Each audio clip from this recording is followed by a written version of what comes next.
కుంభమేళ 12 ఏళ్లకు ఒకసారి వచ్చి ఈ పూర్ణ కుంభమేళ చూడ్డానికి ఎంతో మంది అఘోరాలు భక్తులు ఇక్కడికి వస్తారు. అసలు ఈ కుంభమేళ ఎందుకు జరుపుకుంటారంటే అమృతం కోసం దేవతలు రాక్షసులు సముద్ర మదనం చేశారు. అప్పుడు మొదట వచ్చిన విషయాన్ని చూసి అందరూ భయపడుతుంటే మహాశివుడు ఆ విషయాన్ని తీసుకొని తన కంఠంలో దాచుకొని నీలకంఠుడయ్యాడు. తర్వాత మహావిష్ణువు మోహిని రూపంలో ఆ అమృతాన్ని రాక్షసుల దగ్గర నుంచి తీసుకొస్తున్నప్పుడు అందులోని 4 చుక్కలు భూమిపై 4 ప్రదేశాల్లో పడ్డాయి. అవే హరిద్వార్, ప్రయాగరాజ్, ఉజ్జయిని, నాసిక్. అందుకే మనం ఈ 4 చోట్ల కుంభమేళ జరుపుకుంటాం. వీటిలో మళ్ళీ 4 రకాలు ఉంటాయి. మొదటిది మహాకుంభమేళ, 144 సంవత్సరాలకు ఒకసారి ప్రయాగరాజ్లో జరుపుతారు. ఇది 2013లో జరిగింది, మళ్ళీ 2157లో వస్తుంది. రెండవది పూర్ణ కుంభమేళ. ఈ సంవత్సరం మనం జరుపుకుంటున్నది ఈ పూర్ణ కుంభమేళనే. ఇది ప్రతి 12 సంవత్సరాలకు ఒకసారి 4 ప్లేసెస్లో ఒక్కోసారి ఒక్కో చోట చేసుకుంటాం.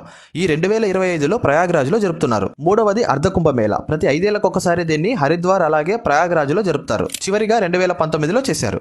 చివరిది మాఘ కుంభమేళ. ఇది ప్రతి ఇయర్ ప్రయాగ్లో త్రివేణి సంగమంలో జరుపుకుంటాం.